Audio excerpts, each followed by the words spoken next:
Hey, what's going on, guys? Ty here, Bench Square Media. Hope you're having an amazing night. I am stoked because I got a guy that I've been looking forward to talking to for months, and I've known him for quite some time.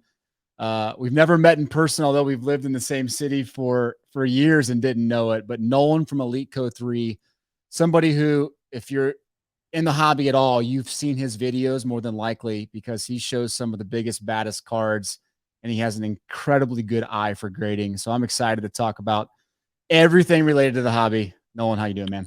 Hey, what's up, Ty? Definitely pumped to be on tonight. It's been a while since I've done one of these. Fire away question wise. I'll try to answer what I can, but Okay. yeah, let's do it. You're giving me the open table, huh? You can let me ask whatever I want to you? Yeah. We can talk about anything tonight. All right, cool. Let's start with this, man, because you've been doing videos a long time. I think we talked backstage. You've been doing it since 2010, which puts you like top 1% of these people that you see all these guys now that have started in the last 18 months and they got trillions of views. You've been doing this for a long time, man. Like, what was your mindset 12 years ago putting out card videos? Yeah. Okay. So 2010 is when I made my first video, and that's I talked about this backstage, but at the time, doing a video on sports cards and filming it and putting it on YouTube just seemed weird, and it still does.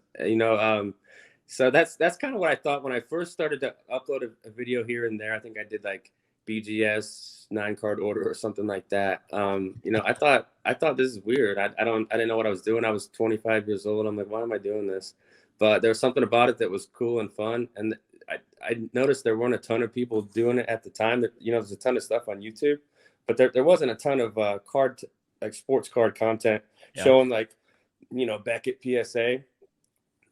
Yeah, there was a few here and there, right?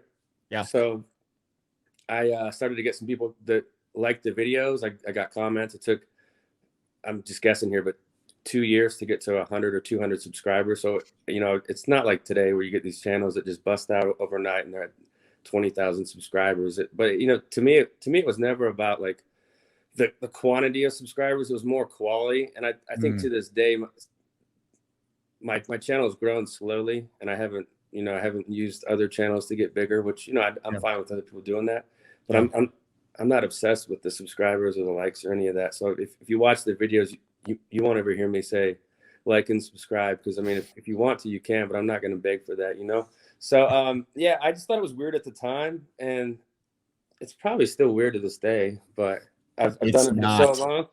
I've done it for so long that it's kind of all I know now.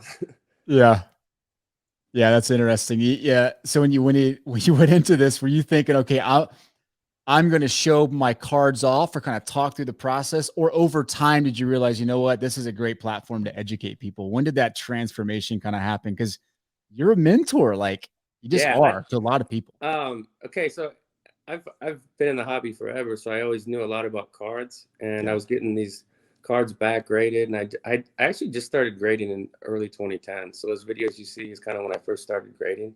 I didn't ever want to do it. I knew about it, I just didn't trust it, like a lot of people are still today. But it was fun, and then I got people saying, "Oh, nice card, nice tips here and there.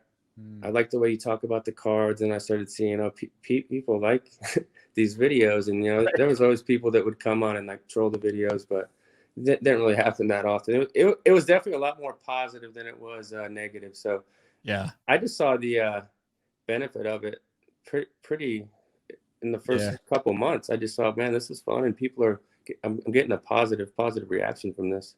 Yeah. I mean, you have an insanely loyal audience. I feel like every time I watch a video, I know I'm going to see hundreds of comments and lots of constructive comments. Yeah. Nice. You don't see that often. Yeah, there are some passionate people that watch the videos and leave comments, and I definitely appreciate it. There's a certain somebody that likes to troll the comment section, and I think you know who that is. Rick Hoops. But I haven't seen him lately. But we all got those guys. All got those guys, man. I always welcome it, and I try to have a cordial debate with him. But yeah, well, you bring up a good point, because I saw this earlier. There's a thread that was started in Blowout forums, and I don't even really read the Blowout forums, But Mike, baseball collector, texted me earlier. He's like, "Hey, check out the forums. You'll get a kick out of this." And I'll throw this up for you to see. This was pretty funny. They were talking about people, the YouTube channels they like the most. You were mentioning a ton as people like love your stuff. But I saw this. Ty from Bench Clear Media has a punchable face, also enough with the backward baseball hat. So I had to put my hat forward just because I got to listen to people, man. No, I have man, a punchable face, Nolan. You don't have to pay attention to that. You know, I'm sure there's people that want to punch my face too, right? But you know, this is the way I see it.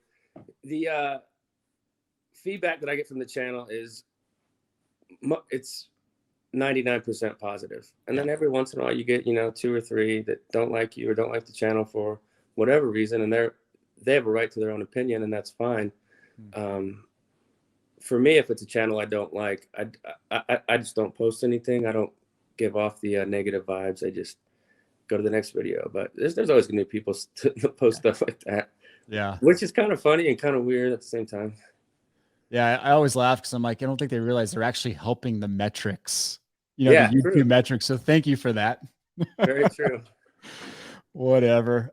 So tell me a little bit about your collecting background. You started in 2010 with the YouTube channel. You and I grew up in the same area. We never knew it. Were you growing up as a kid collecting? Like, what's your story there? Okay, so the story with the way I started was I was born in '84, and around 1989-90, my mom would bring us to the grocery store, and they had box sets. And I think the first set I ever got was 1990 Donruss, the red cardstock. And I had 2 cousins that were 5 to 7 years older than me. So I mean, I was like 5 years old and they were like 12 or so. So they had cool ideas, and they would sort their cards in binders, and they would sort them by player. And I thought that was cool. Not by set, but by player. And that's kind of where I started thinking, man, this is kind of fun. And it just kind of took off from there. And going into my childhood, I would get packs and go to card shows when I was like 12 and try to like wheel and deal at the old Antioch Mall, if you know what I'm talking about. Oh my gosh. Yeah. I used to go up there as a kid. I'd be like 12 or 13, and they'd be like, "Oh my God, he's back again." Because I'd be like trying to get deals and stuff. That's amazing. So you probably went to like the Independence Center. You were probably over there in Blue Springs at the old baseball card shop at some point. Oh yeah. I'd go to Independence Center. There was a big show over at the Overland Park Convention Center. I think 2003, 2004. It was a pretty big show, but they stopped having it, I think, in 2005. But it was pretty cool while it lasted. And that was back when the hobby definitely wasn't like it is today. I think the last couple of years, everybody's seen what's happened to the hobby, and things are starting to cool off. I think I'm picking up some cards for great prices. Yeah. Is that a good thing for you? Is that kind of a necessary evil? Are you glad things are cooling off? Yeah. Because at heart, I'm a collector. So picking up cards like this for better prices is just, it makes sense to me. The thing people lose sight of is it's not all about the money, and I think that's what PSA is starting to lose sight of. It's all about money now.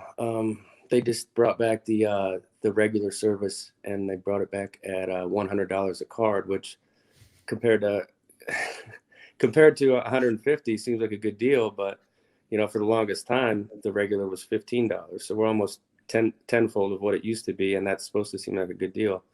I just think it's getting so centered on money, which people buy cards and they want their cards to be worth money, but when that's all it is, to me, it's not. It doesn't have the fun value that it used to. When that's all that matters. Yeah, no, that's a good point. You're right. I saw that standards regular submissions are back.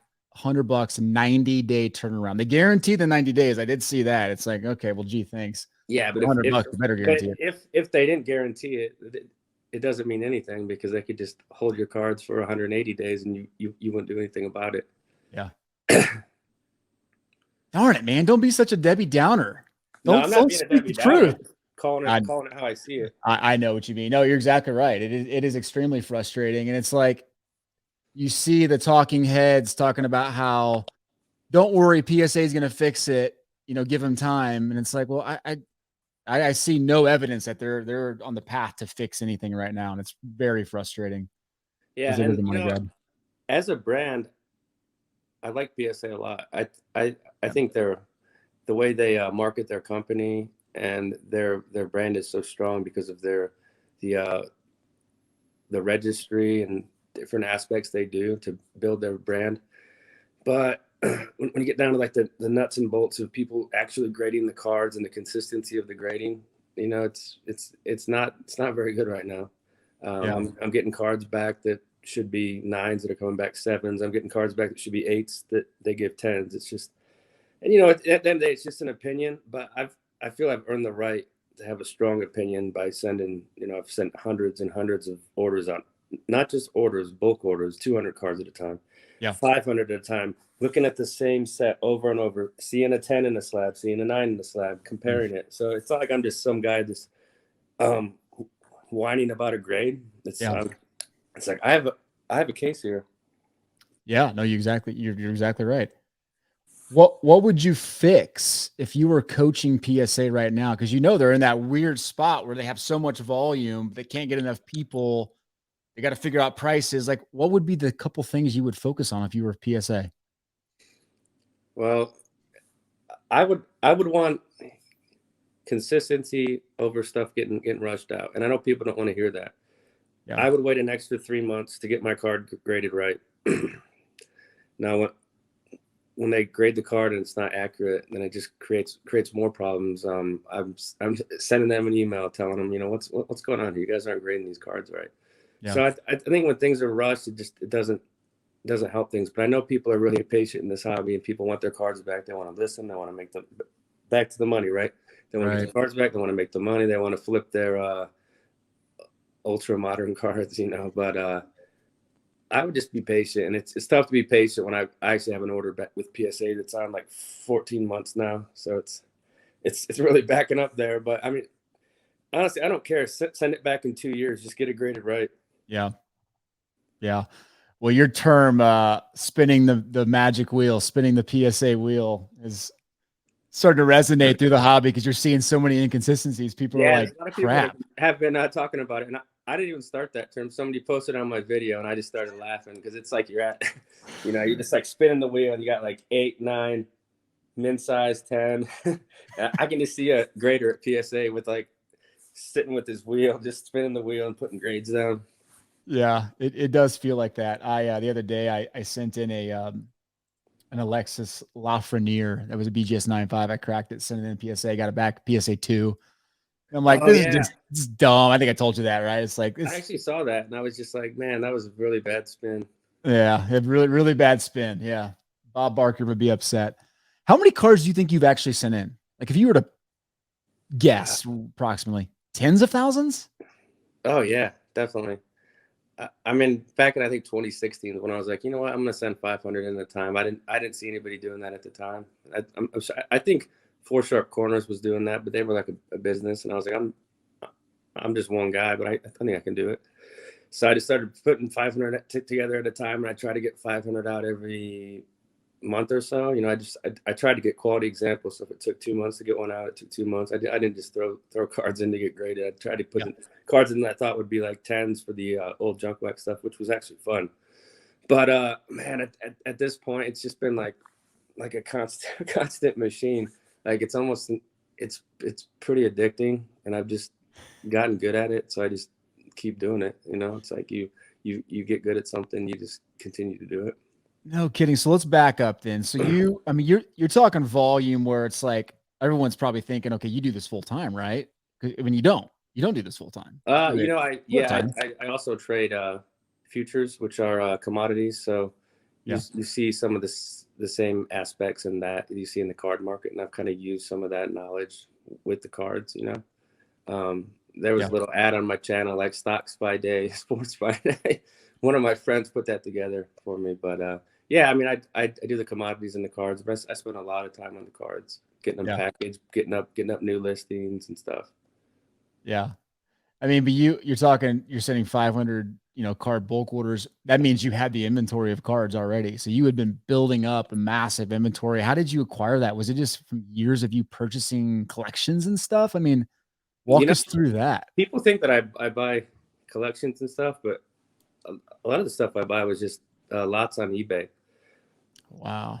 Yeah, most of the buying that I've almost all the buying I've done in my entire life is strictly on eBay. So, holy crap! Wow. And there's like different things that I'll look for when I'm on eBay. Yeah. In terms of feedback and pictures and stuff. Yeah. Just little tips where I'll know if this card has a good chance or not. Got it. Well, you have one of the most fascinating relationships with your customers, because I always laugh about it, because you'll sell cards that you think are overgraded, and it's hilarious to me. Like, I was watching your video the other day. I think your one yesterday. Oh yeah, I was kind of ranting in that one because you totally were. I was trying to buy 10s for my collection, and I'd get a card and it'd have a ding on the back, and I'm like, Jesus, this is awful.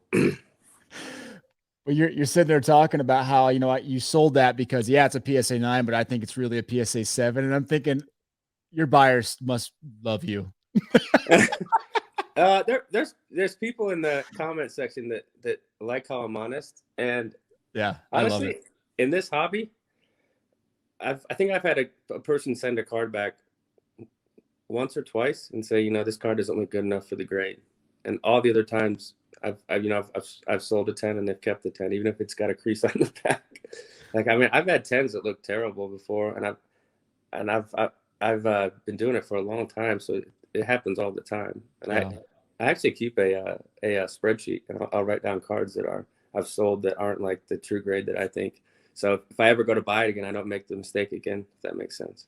Amazing. Oh, yeah, beautiful mind here. I can only imagine your spreadsheets. It's ridiculous. Unbelievable. What would you say? I mean, talk about the grading aspect of the hobby heading into 2022. We already talked a little bit about the PSA issues. I know you're kind of a fan of SGC. Do you send stuff other places? Kind of, what are you thinking heading into 2022 with kind of where we're at right now at PSA? Okay, so plans for 2022. I've got a huge stash of cards that I've been holding back. I've been kind of waiting. A lot of people are waiting on PSA. I'm kind of waiting for them to do $40 or $50 a card, which I think they might do, but I think that's going to be the lowest that people are going to see it. I know Nat said they plan to get down to like $10 again. I don't really see that happening. I think he's just talking the good talk. I can see 40 or 50, maybe 50 for like the lowest level, and then 40 maybe for somebody like, I don't know, you or me that has perks with PSA. Yeah. 40, 45. I think it's as good as you're going to go. And that actually takes out a lot of cards that I would send in. So those lower cards would go possibly to SGC, but even SGC at what, 25 a card, 30 a card? Yeah. There's a lot of cards that I can't send in that I used to. So going to 2022, it's probably going to be about a 50-50 split going to PSA and SGC. Wow. Now for the other companies, yeah, HGA, I don't really take them seriously. The subgrades, they've got the same scale as Beckett, so it's always going to cost them on the secondary market when you have a 9.5 and you can get an SGC 10. People see the 9.5, you see the 10. It doesn't matter the true condition of the card. All that matters is that number. So they're in the same boat with CSG, right? Is that the other one? Now they're not. They have a little bit of promise, but I choose not to use them because I don't like that long, ugly label. It's terrible. It's not something I want to put into my collection, so I haven't used them. Yeah. If it was cards I was strictly going to sell, I would possibly think about them, but I don't really see the point of using them when I can use SGC. I don't even know what their prices are right now. What's their bulk rate? 15? For who? SGC or CSG? No, CSG. I don't know. I haven't taken them serious either. I haven't even given them a try. I mean, I know some people are talking about it. I don't think they're a bad company. There's just all these companies popping up. I don't want to just start using them all. I thought about HGA when they first came out. Yeah. But I'm not waiting in line at the queue. Yeah, I'm with you. I'm not doing that. I interviewed Tyler, right? And so and I liked him. I like the idea. Tyler came up as a transparent guy. Very good guy. I liked his vision. I just don't know if I don't want to use them as a company, but it's nothing against them. It's just they're trying to enter such an established I know. marketplace. PSA's been around since like 91. SGC's even been around since 99. Beckett 99. They're trying to come in at a time when it's tough to get a brand in when these brands have already been in, and it honestly doesn't even matter if there's like they might offer better service, but they're just coming in way too late to the game, in my opinion. Yeah. Well, I think it hit me. I bought a collection like 4 or 5 months ago, and it had a bunch of graded Pujols rookies, but it was like the GIA stuff from like the early 2000s. Oh, those are great cards to snap, man. Yeah. Well, I snapped them, right? But it hit me. I'm thinking, okay, this is exactly what an HGA or someone like this is going to be like. I'm going to be snapping these again. Why am I wasting my time with them? Let's go put them in one of the top 3 companies and just move on. Yeah. That's the wise thing to do. Yeah. Yeah. So how do you decide then between your kind of balance of what to send to SGC versus what to send to PSA? It sounds like BGS is not even in the equation for you. Is that true? BGS been out. They've been out of the equation for years, and there's people on the channel that get mad about that. When I always like to talk crap on Beckett, just because I had some problems in the past with them damaging cards. Which, honestly, if you handle as many cards as they do, or PSA or SGC, there's definitely mistakes are going to happen. I handle a ton of cards, and every once in a while I'll drop a card and ding a corner, and I'm like, oh shit, that wasn't good.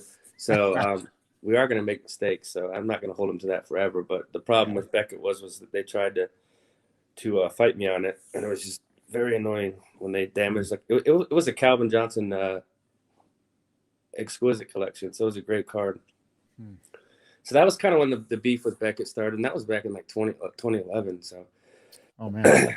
But they have the same problem. They have that scale that I just don't like. And if you check the market lately, fake gems are just a tad above a PSA 9 from the data I've been seeing. Crazy. So how do you balance in PSA versus SGC? Is there a threshold for money of the value of the card, or do you like certain sports go to PSA versus SGC? What's kind of your mindset? It all depends on the value of the card, and then how tough the card is to get a 10. There's certain cards that I know PSA won't give a 10 on, just like top rated bonds 86. I've broken like 100 of those sets, and that they won't give a 10 on that. But then I go buy a 10 and it's got a wax stain in a white corner. So it's just like sometimes the 10s are shut off. They're not in the mood. But something I've noticed with SGC is on a card like that, if you have a 10, they will give you a 10. Yeah. So that's something that I absolutely love about SGC, and I think they're doing a good job. If you have a card that is deserving of a grade, they will slap it on there all the time. And I think that's great for the hobby. And I think sometimes PSA will hold back. Interesting. Yeah, I know you mentioned that a lot in your videos, and I always kind of chuckle because I'm like, is there some truth to that? But obviously you send hundreds of certain cards, you see it, firsthand. Honestly, I could definitely prove it. I could buy 10 PSA 10s, snap them all out, send them into PSA, and I guarantee 7 will come back as 9s, and I could prove it, but I don't want to lose thousands of dollars for no reason. Yeah. But I could probably do it just to prove my point. Yeah. I don't think there's a need. I think I believe you for sure. And we've seen it, right? We've sent certain cards we know they're gem, we know they're good, and they're coming back PSA 2s and 3s and 4s and 5s. It's like it's a game at this point for some of these guys. Well, that's interesting. So I'm glad to know that you're investing in the SGC train as much as I have been. Yeah, I like SGC, and I think they're doing a good job. I think there's definitely more they can do to develop their brand. That they need to get a registry. They need to do something a little extra to the label. Not like shiny like HGA, but there's probably something they could do to make it a little better. And I don't like that the front when they have the auto grade on there too. I just think it looks like too much. But that's just really my opinion. Okay. Yeah, the auto grade and then the card grade. Yeah. But there's a lot of people that like that, so I think that's just personal opinion. Yeah. Every time I see the 10, I'm like, oh, my card graded the 10, and I realize, crap, it's the auto. Never mind. But aside from that, they had that problem in the summer of 2020 when they bit off a little more than they could chew. But since then, they've kind of righted the ship, right? They've gotten things in line. They had to raise prices. I think they went to 75, and which pissed people off, which is way expensive for SGC. But they were trying to, control the flow of demand. Right. And I think it worked because they kept their turnaround times around 2 months. I think 3 at the max. And I haven't sent to them in a couple months, but I am prepping an order for them. So I mean, I think they've done a great job. And most important aspect of SGC that I like is every order I've ever gotten back, I've been like, yeah, these are consistently graded. Yeah. It's not like if a card's off by 0.5, that's fine. But when I'm doing PSA and we're off by 2.5 grades, it just doesn't make sense to me. Yeah. No, exactly. For a guy like you that sends in thousands and thousands of cards, you gotta have accuracy. I've been running data on just watching the market share. So total number of slabs for each company being sold on eBay. And every month you're seeing SGC grab a couple more percentage Really? points and you're seeing BGS drop off. So you're Really? seeing like the switch take place as SGC is kind of a clear number 2, if you ask me. I think in time they'll definitely establish themselves as the strong number 2. Just because I haven't heard anything from Beckett. Are they open still? I'm actually asking that seriously. Are the doors open right now? I don't think they're open for standard submissions. I think you can do kind of the same thing, like you can express a card in. Yeah. Something like that. But yeah, I'm with you. I had a couple issues with Beckett years ago, and I haven't been able to convince myself to send cards there. So there's a lot of people that love Beckett. I mean, people have their different likes, and people like the gold label, which when I first started grading, I was like, that gold label looks cool. And then I was like, I don't like it anymore. But yeah, I think you're going to see SGC, be number 2. I don't think they'll be able to take down PSA because PSA's got all the money behind them. They've got Nat Turner now. He's got all the money. That's too much pressure. He's pushing into the brand, and he's got the popular people on social media following PSA, and it's just people see that and they're like sheep following the herd, going towards that, and that's just the way it is in all aspects of life, I think. Yeah, no, you're exactly right. So what do you do with so you buy these cards, right? And I've always wondered this. You got cards that you grade out on your own. You're like, it's a 7, it's an 8, and you don't send it in. Do you just have massive amounts of bulk lots, or do you sell bulk lots? What do you do with all the cards that you don't feel meet your criteria? Okay, so if I have a raw card that I don't want to grade, I try to make sure, to me, the card would at least be a 7 to sell it raw. When cards slip underneath that, I'll put like notes in the description, like, surface wrinkle on back. Yeah. And there are certain people on eBay that do that too, but there's other sellers that don't, like Probstein. I just bought a Brady the other day for $1,500, and there was a crease down the middle of it, and he didn't even note it in the auction. So, he was fine with me sending it back, getting a refund. But yeah. I think as a seller, you owe the buyer the common courtesy of saying, this has a crease down the middle. Do you want to place that bid on the card or not? Mm-hmm. And it's just, to me, that's not right, doing that to people, selling cards with creases, buying cards raw. I don't ever expect to buy a PSA 10 card raw. It happens all the time, but I don't ever expect it. I expect a card that's somewhat, decent. Give me an 8. If it's a 7, I'm not going to complain. If you give me a card that's creased, I'm going to complain about that. I think people get picky. They want to buy all PSA 10s raw or SGC 10s raw. When it doesn't work like that, because there's thousands of other people doing the same thing that you are. Yeah. Yeah, that's true. And you don't buy and grade a lot of new stuff, a lot of modern stuff, right? You're going back 5-6 years and beyond. Yeah. Is that a fair statement? That is fair. I don't have a strong love for the newer stuff. Yeah. I think it's just, to me, it makes me think of all the new people in the hobby, which I don't have anything against them. It's just, I kind of leave that for them, and I kind of focus on what I'm good at, which is, Brady rookies, Breeze, Rogers, classic baseball rookies, Frank Thomas, Griffey. I just focus on the stuff that I like and the stuff I have a lot of experience with, and that stuff I know I can do well with. Yeah. Well, I was gonna ask if you thought maybe the new folks coming in not knowing how to qualify their cards out, that you were finding more opportunities to buy from these new collectors. Do you feel like you're exploiting is a little bit too strong of a word. Do you feel like there's more opportunities for you now that there's a lot of new uneducated sellers? Does that help you? Yeah, and I think lately I've been picking up a lot of cards raw that are nice, and these are decent cards, like $500 card, $700 card, and they're in good shape because I think people are just not wanting to wait for PSA anymore, and they're selling cards because it's 150 to grade. There's no guarantee you're going to get the grade that you think you should get, and people are just selling cards off. And I've picked up some nice cards lately. Yeah. Not tens, namely, but some nice cards that I think can get nines. And nine, I think the PSA 9 is the lost art in the hobby. Nines are great. There's something about a 9 that I love. Is that because you got a lot of them, or is that Yeah, because you? because I have a lot of 9s, and I have a lot of 9s that I know could be 10s on a different day.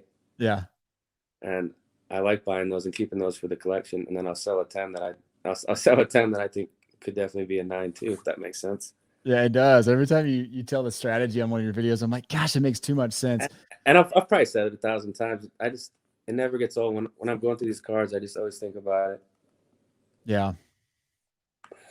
Yeah, that's true. So when you think of like the hardest set to grade, what comes to mind immediately? Is there a set? Jesus. 2004 SPX football is tough. Okay. It's got that chipping on it. So, I've tried to grade Fitzgerald's, which is a print to 100, Roethlisberger, Eli, all those guys. It's just so tough. You'd be lucky to buy one raw and pull an 8. No kidding. It's that tough, and to actually get a 10 is almost unheard of. So, and that's a set I've targeted for so long. Back in the day, I'd buy like Roy Williams and Tatum Bell. Yeah. Reggie Williams, those were big names in 2004, and that's my second year of college. So I was getting into the hobby, and I had some cash to spend, and I was having fun in the hobby. Yeah. But yeah, I definitely say 2004 SPX has always had my number. Yeah. Football. Yeah, you always, and you tend to, I don't know what the breakdown is, but you gravitate towards football. I don't know why, even, like, yeah. I guess like the first cards I bought that were expensive were football. Okay. First card I ever bought that was over $200 was a Michael Vick card, and I don't know why that's why I like Vick, but the reason I like Vick is because next to Barry Sanders, he's probably the most exciting player that I've watched play football. And, he doesn't have like Hall of Fame stats, but in terms of pure excitement and watching an athlete play a sport, from college to the pros, his highlights they're amazing. They are. You gravitate towards Vic, you gravitate towards Calvin Johnson. Who else are your PC guys? What are the guys that you just lock up in your collection?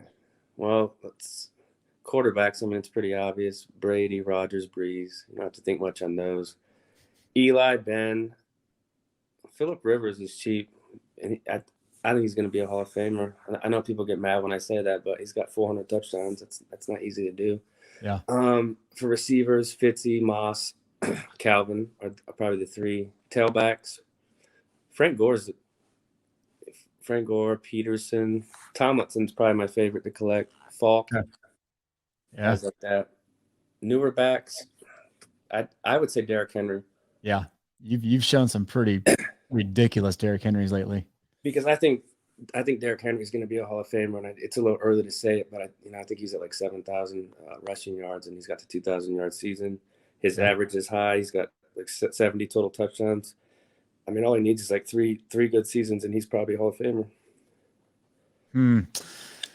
Yeah, it's definitely hard to argue about those names. When you talk about Frank Gore, it's funny because he wasn't sexy, but he just performed. Yeah, that gets on people's nerves when I talk about Frank Gore going to Canton, but I'm like, I mean, he's like 3rd all time in rushing, or is he 2nd? I don't think he's 2nd. Isn't he 2nd? No.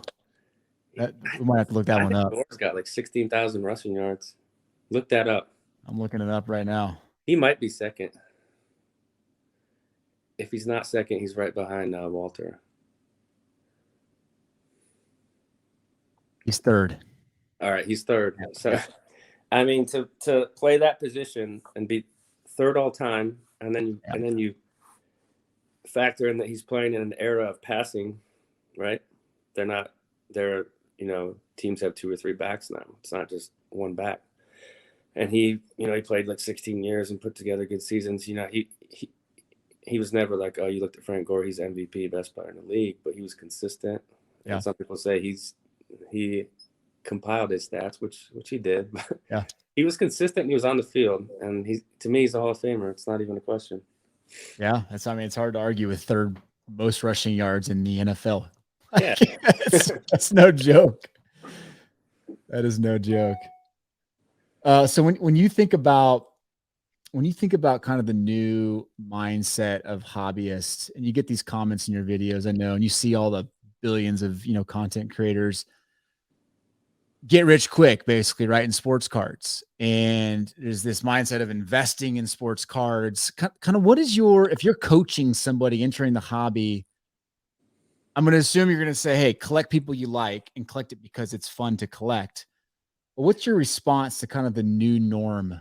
I think people have lost sight of just using their own minds and brains, like wanting people to think for them and tell them what to do. And the person that comes to mind is sports card investor when you talk about that. And yeah, to me, that channel, it's got good, like the videos are definitely made well, great lighting, sound, and all that. But I don't really think you're getting solid advice on the hobby. I think he's just saying stuff that other people have said. Like, I don't think you're getting anything that important from that channel. Yeah. I'm not bashing it. It's just, yeah, I watched a couple of videos last year and I just I don't really see the value in this content. Yeah. He's got a big following, but I think people flock to the big followings, and that's how it is in all walks of life. The most popular people in music, it's most of the music's trash. So yeah, that's kind of how I see that. So you don't think do you think it's helpful for the hobby? Do you think ushering in that new generation has been good? Yeah, I think there's definitely some positive aspects to it, getting kids in. But I think with that channel, the main focus of that channel is money. So, which everybody likes money and they want their cards to be worth money, like I said. But I think that at the end of the day, that's his channel is kind of like Nat Turner. It's just all about money. Although he did do some good Christmas charity stuff, which I thought was nice. Yeah, that was good. That was very good. Definitely. Yeah, it's there's some really well produced stuff out there. No doubt about that. You see it, the quality level in the hobby has gone up considerably. Yeah, I'll probably still be in 10 years. You'll be looking at my hands still talking about cards. Best hands in the hobby. What is your kind of your impulse buy? Because do you rip a lot of wax? Do you go and open packs and boxes now? Is that no? I don't open any packs because I don't see any value in it.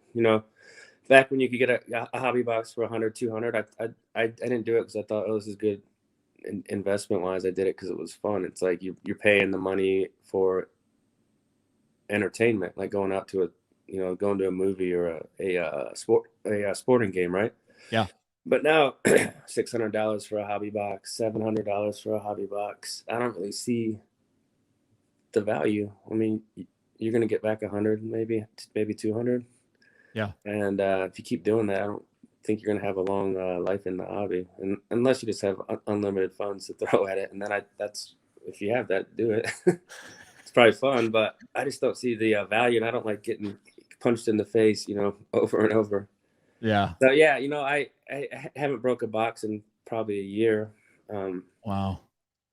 The only box, the boxes I used to break before PSA changed prices were the old, old wax boxes looking for water and the wine candidates. But those days are dead now too. Yeah, for sure. It's too expensive to grade any of that. Yeah. What is your impulse like when you get sucked into that trap of like it's late at night and you're like, all right, I got to do something. I got to scratch my itch. Is it go buy cards on eBay? Is that how you do it? Yeah. I'll just go on eBay and I'll snipe. I'll grab the iPad and I just go on a mission. I'll just snipe right and left at stuff. So yeah, I think that's what I do instead of break boxes now. I'll just try to find deals, and there's always new stuff popping up.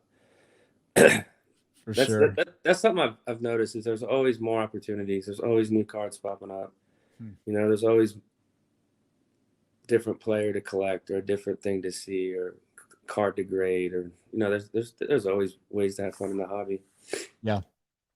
Yeah. Have you thought about kind of widening your horizons a little bit with either newer players or kind of deepening your vintage experience? And I know you're pretty deep vintage guy already, but No, I think I could definitely go further into the newer cards, just to at least get in the game a little bit. yeah, You know, I'll probably do that here soon. really. And then vintage, you know, I've definitely improved in the last 5 years. I was pretty weak on the vintage if you watch the channel, you know, in the 2010 days. But I've Yeah. definitely evolved and learned vintage. But I'm still constantly learning vintage. But it's fun, like putting together a vintage run of a player and looking for like quality copies of every year. Like I put together the Nolan Ryan Topps run. I loved it. That's a great video. Which was it was weird because that video was so cool to me, and it didn't really get a response, but I almost expected. I was like, people are probably gonna like this because it's not like a new PSA order, but this is a fun video. Like this took me like 6 months to put together, like, to get all these copies and like the quality, because I'm picky. Like if I get a 9 it looks like an 8, I sell it and I have to start over. And that's probably just me, but like if I'm gonna pay, or if I'm gonna buy a 10, I want a 10 card or I'm selling it. Yeah. But card over label, that's what I stress. Yeah, you say it enough. I can imagine being as OCD as you with your cards. Like I would go crazy with my grades and stuff. It's made you who you are. It's made you really good at what you do. So it's probably a good thing. What do you do when it goes to shows? Because I know I've seen your videos at No, the National. I don't really do shows. Don't you went to the National, was it last year? Year Yeah, before? I'll do the national, but I don't want to travel around and do shows. Like I got No? other stuff going on during the weekend. Yeah. I mean, I'd rather spend time with my family than, you know, I get enough with the cards that, you know, at night I'll do the sniping, and during the day I'm doing the listing and the selling. Yeah. I don't really feel a need, although it would be fun to hook up with other people in the hobby, because that was my favorite aspect. Yeah. You know, meeting guys. Yeah, no, for sure. The community piece of it. When you just mentioned you can list and snap pictures and all that stuff for your cards. What have you learned kind of with tips and techniques of doing things better with your listing? I mean, for folks that don't know, I'll put your link to your eBay store in the show notes, but like you've done an insane amount of transactions. Yeah. How do you like, what's your secret to kind of managing the craziness of that? Cause it's not an easy thing to do. I know. There's a lot going on in my head, so it gets kind of crazy. But you know, I've basically my scanner is just an Epson V37. It's like a $80 scanner. There's nothing special about it, but I just make sure I have a black background. It's almost like construction paper, and then I try to wipe my slabs down to get the dust off, because I've noticed the pictures can look pretty bad when there's a lot of dust, and that's kind of all. Like you don't need 10 pictures like high quality like PWCC has. Yeah. To me, you just need 2 good clear pictures, and that should do its job. But you know, it is good to have more pictures on certain items, like a Mantle 51 Bowman rookie or something like that. But, Right. and then for a while there, I was using a software called Chrono Card. They're a company from Canada, and you can pop the cards into a little scanner, like, and they pop out like that. Like cards would scan like this, that fast. No way. Front and back, you would type in the information, and you could directly upload to eBay. That was, you know, I was doing a ton of that actually helped me do a ton of volume and save a lot of time. But these days I don't do as much volume because the shift in the price of grading has shifted the way that I do my business. You know, I'm not selling all the cheap $5 rock cards anymore, because I'm not trying to find those to grade them right now. You know. Yeah. So I just kind of go wherever the wind blows. It kind of changes the way I do my business. You know. Do you use like Turbo Lister or anything to kind of manage your inventory, or do you just kind of have a spreadsheet and run it through eBay? That simple. Run it through eBay. Yeah, like I'll do auctions at night. I try to get at least 15 auctions up a night, just so I have constant auctions in the store, because I know people like auctions. Yeah. But I think fixed price tend to sell for more, you know, if you're patient. I think everybody knows that in the hobby. You're probably gonna get 20%, 15% more if you just wait and fixed. But there's a lot of cards I really don't care about. Like a card that sells for 30 or 40 bucks, I just throw it in auction. Yeah, no, that makes sense. Yeah, it's always funny when you're doing the videos. You're like, I'm gonna throw this one up in auction. I'm like, yeah, no one doesn't care about that card. It's going up in auction. Yeah, I mean, and you know, the way I see it, a card in auction, if it sells for a little less, it gives that person a little better deal. So it's not all about, oh, I have to have all the money, all me all the time. It's like maybe just throw somebody a bone, you know, sell the card out. Or if something else I'll do is if you contact me, I'll almost always give you a deal on a card. Yeah. Like if I have a card listed fixed price $425 and you offer $350, I'll probably sell it to you for like $375, $385. There you go. If you're watching this, you can go get a deal from Nolan. Well, and shoot, when you list cards at the auction, I love the fact that you just get more eyes on it, right? People are going and seeing your username, your screen name over and over again to go bid. I like that. Totally. It's kind of fun, you know, just having cards in auction and seeing what they go for. And you know, there's times where a card sells for like 3 times as much as I would have priced it out at fixed. And that is because the thing about an auction is if you have 2 people that really want a card, that's all you need. And when 2 people bid it up, that's what happens. Now, if you're PWCC, you don't need that. You just have 2 accounts that you hired and they bid behind the scenes and get your stuff up. I had to throw that in there. I knew that was coming. I've been waiting on that all night. Yeah, I know where you stand with PWCC. I think we are in total agreement with that crap. That's just ridiculous stuff. Whatever. What hobby voices do you listen to?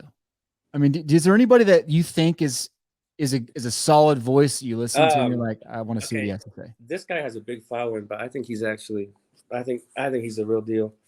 It's a baseball card collector, investor, dealer. I think it's Chris Soule.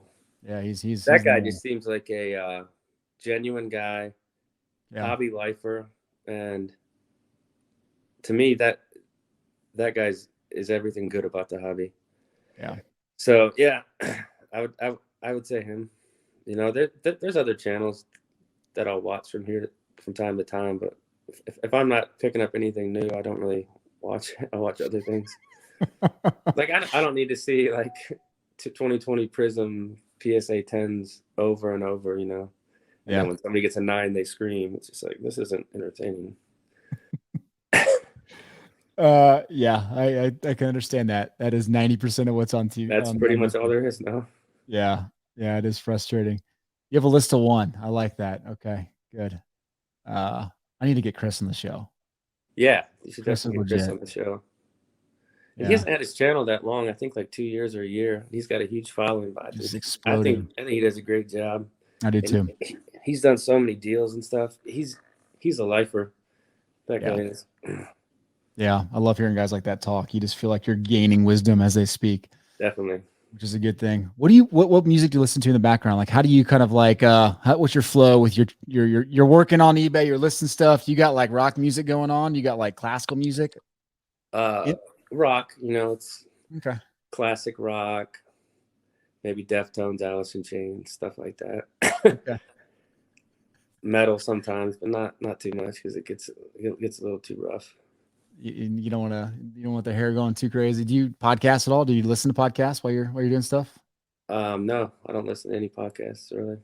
Man, I'm trying to crack in and figure out what's going on in Nolan's head here.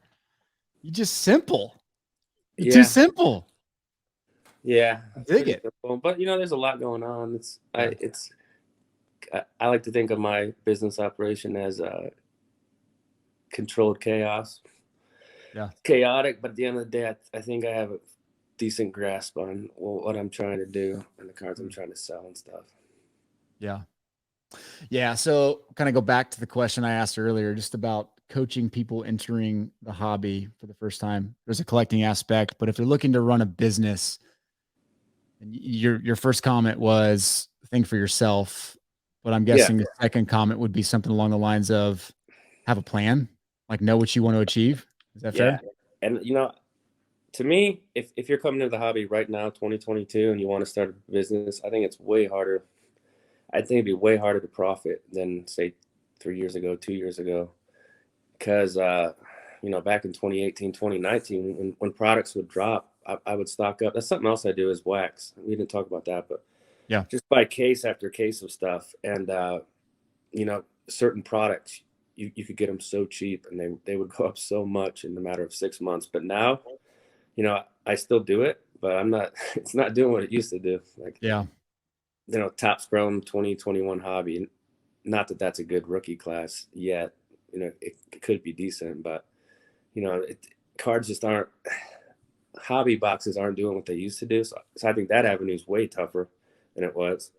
And grading's expensive now, a lot more expensive. And there's a lot of people doing the same thing. So I think it's definitely harder. It is doable if you have like knowledge and a plan, but it's way harder. Yeah. Well, and to that point too, right? There's a lot of uncertainty for the next 3 years. We don't know what the wax scene is going to look like with new product. Like Nolan.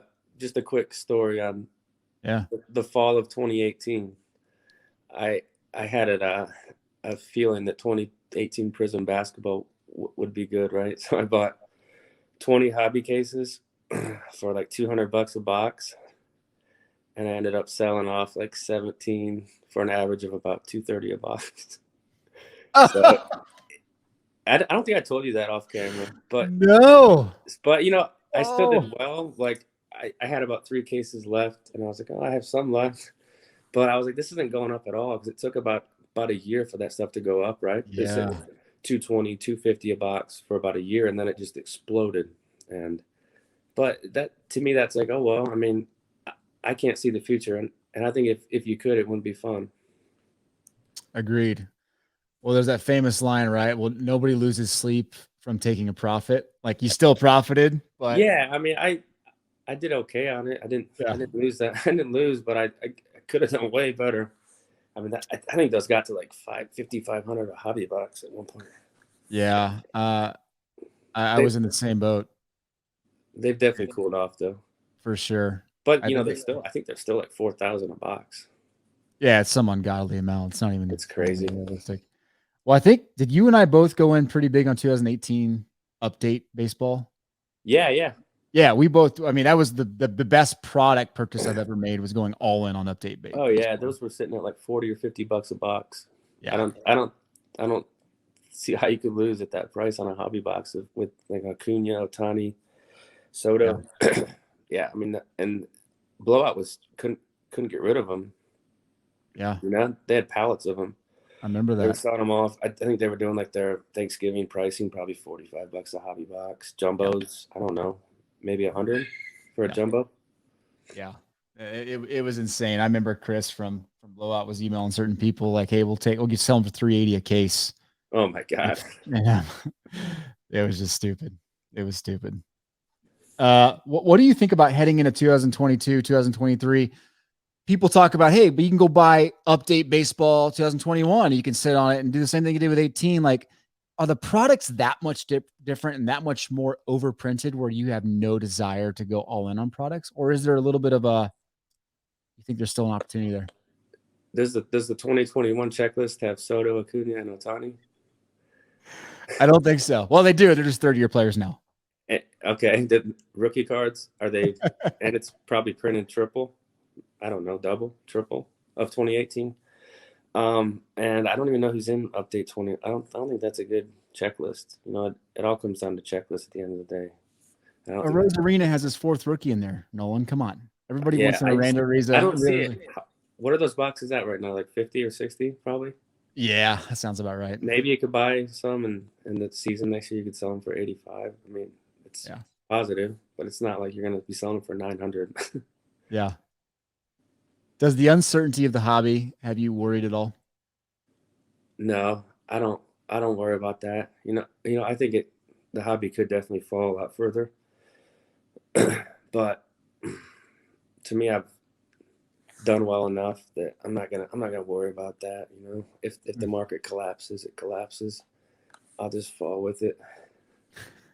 Because I'm not going anywhere. Yeah. I mean, this is all I know. So. Yeah. Do you believe the base card era is kind of dead? Because that's a big Yeah, common theme. You do? yeah. I think the prism bases, the top chrome bases. I just think there's just too much of it. Yeah. It doesn't really matter when it's a PSA 10 when the pop's 80%, 90%, because almost every raw card's a 10. You just have to get it graded. Yeah. So it just there's just no like I don't really buy those cards. I might buy one of a certain player if I just want it as a collector, but Yeah. those markets have collapsed. Yeah. Yeah. They have. They have. It's you got a lot of frustrated people that entered a year ago thinking they could buy Zion Williamson and they could be all right. John Morant and even Yeah, Ronald Acuna and Soto, guys like that, right? It's just tough. And there's 20,000 in the pop report. yeah. I didn't ever buy into that, but I Yeah. know some people did. What's your Grail card that you still don't have? You got to get. Mantle 52. Yeah. Yeah, Are you actively want looking for one? kind of. I mean, it's so expensive, but I think an SGC 3 that is centered would be sweet. What would that go for? Is that about 30, Probably 35? 30. I mean, I could get Yeah. one. I'll have to think about it. Yeah, probably the 52 Mantle. Can't really think of another one. Who do you have the most of in your collection? What player do you have the most of? Value or like actual player? Well, I'm value. I'm just going to take a guess. That is Brady. Yeah, But it's probably Brady or LeBron. Just because their cards are worth so much more than everyone else's. I want to guess Um, LeBron for you. I don't see a lot of basketball stuff from you, so I'm surprised it's LeBron or LeBron's up there. Check out the video I did last March. I did a LeBron PC Oh, thing, did and you? there's a ton Okay. of LeBrons. Yeah, um, the most of a player probably Breeze, but I've got a lot of Breeze. Okay. But his stuff has hasn't dropped considerably, but it's definitely cool. And that's the whole out of sight, out of mind thing.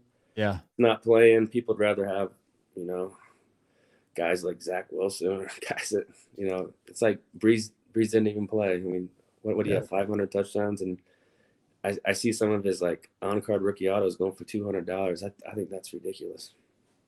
That is ridiculous. Do you think that same thing happens to Brady when he retires? No, he's different, but I think that could happen to Rodgers Hmm.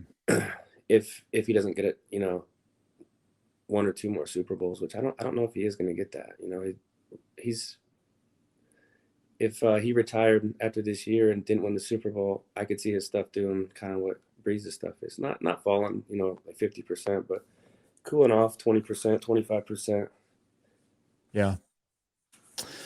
Yeah. Well, I've been very public about this. This year has made me even more of a Rodgers fan just from the personality side of things. I've gotten to just watch his interviews on the podcast he does weekly, and I'm a huge Rodgers guy.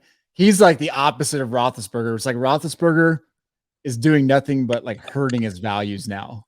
Rodgers Yeah, is actually improving his values. and Ben has two rings too. Yeah. People, but it's been so long since he won one. It was like 2009. The people have forgot about that. But if you ask, who's a better player, Rodgers or Roth, it'd be Rodgers, right? Yeah. So 100%. it doesn't always matter. Like, I mean, it doesn't matter like how many rings, but it just helps. But with Brady 7, it just that's a crazy number. Crazy. Like, I think the sky's the limit. Like Brady stuff's just going to continue to go up. I think because new collectors are going to come in and they're going to want Michael Jordan. They're going to say who's on par with Jordan. Well, here's somebody that's better. He's got more titles. People are going to want Brady. So Yeah. Brady stuff right now is a buy to me. Is that the surest bet in the industry? If you're to double down on anything in the hobby, would it be Tom Brady right now? Yeah, Brady. Wow. I don't think you can go wrong with that. Yeah. Who would you go with in baseball? Would you just double down on Mantle? Baseball. This is gonna be crazy, but I like Soto. Really? I like For all Soto. this talk, you pick an ultra modern player, which is crazy to me. Okay. Well, I mean, You're that much of a believer in him. he's awesome. I mean, I think Soto could be on par with Trout.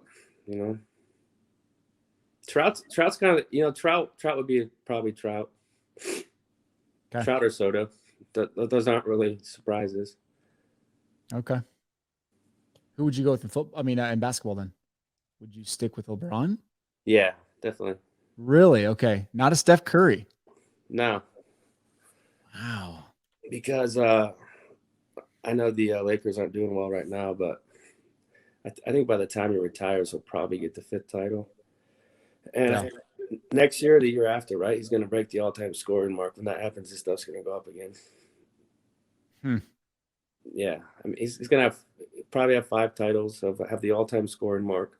Yeah. The most consistently dominant player to ever play. He was dominant longer than Jordan. Jordan was probably better at his peak, but LeBron sustained it. Like, I'm not doing a comparison here. I'm just saying, like, Yeah. LeBron's he's been in the league like 17 years. He's played at a high level pretty much every year. Yeah, you're right. Do you think his political stances and stuff hurt his values? Do you feel like that drives a wedge into like his collectability, or no? Do you think it not matter? I don't like his political stuff, but I kind of separate that away from the hobby. Yeah, because if it was that, I probably wouldn't buy his cards. but I can take that out of the equation. Like, okay, he's just saying shit again. Yeah, and I'll just focus on the hobby aspect of it. I don't get too caught up in that. But yeah, I think his stuff softened. If you notice, his stuff softened somewhat, and I think it's a great time to buy LeBron, because it was peaked out like in March, and now it's softened up to where it's in a nice spot. You know, like a flagship PSA 10 or a Bowman PSA 10. I mean, those have dropped enough to where I think they're good plays again. Yeah. So for guys like that entering Nolan's approach, and you want to go in and invest in, and I use the term invest very loosely here, when you want to go buy players, do you go buy their flagship? Is that what your style, or do you go buy like the lowest numbered parallel you can afford? What's kind of your approach for entering a player? It just kind of depends on the price point, you know. Okay. Some of those basketball cards are just so expensive that I don't buy any of them now. Like, all my bronze you see that are, you know, good ones, I bought 2015 or so, and they were just a fraction of what they are now. So, you know, I think now I use the term that the trains left the station on some of those. To where if you have the money, go ahead and buy it. But I just don't.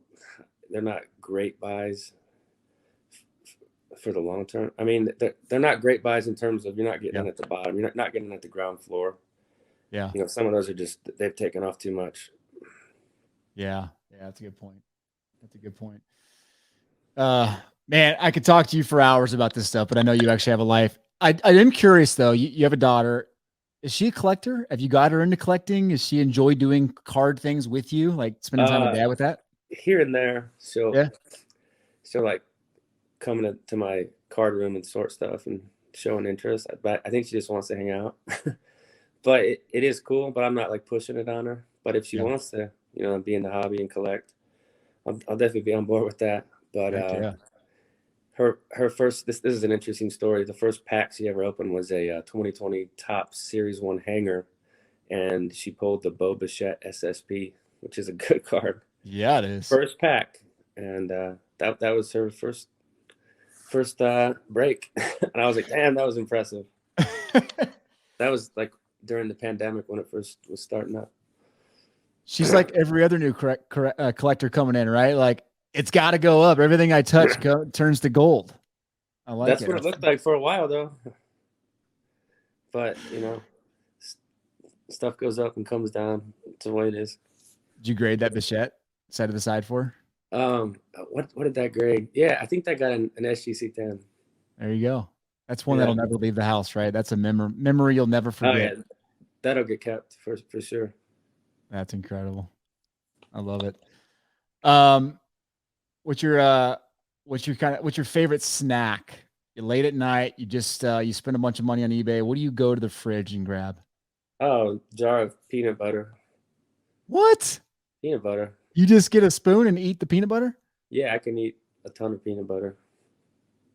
Nothing on it. You don't squeeze honey, nothing. No, I just need peanut butter. Okay. What's your soft drink of choice? Adult beverage of choice? What is it?